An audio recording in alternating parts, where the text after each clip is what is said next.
doon na pumapasok yung tinatawag natin na Hi guys, good morning. Today is our 6th day here in South Korea.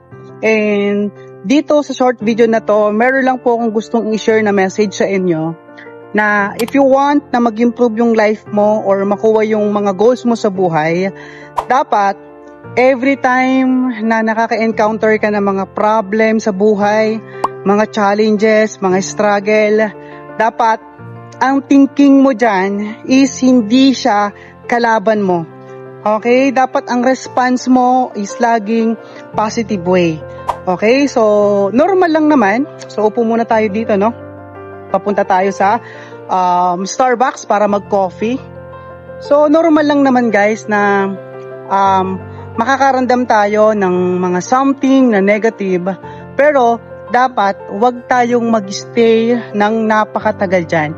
Okay? Kasi the moment na nag-i-stay tayo ng matagal sa problema na yan, sa mga challenges na yan, or kung ano man yung struggle na pinagdadaanan mo, nakakalimutan natin mag-isip ng solusyon.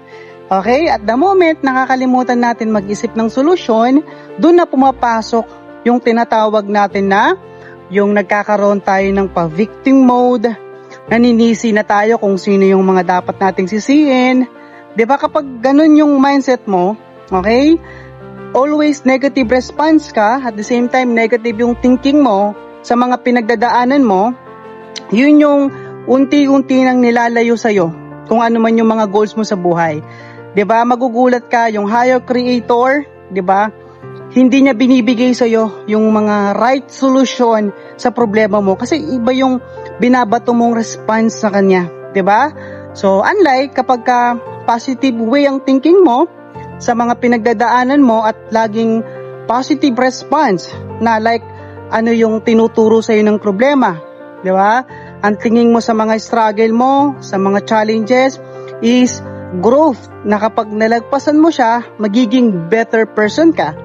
Di ba kapag ganun ka mag-isip, tama yung mindset mo, magugulat ka na nag-i-improve yung character mo, mas nagiging better person ka.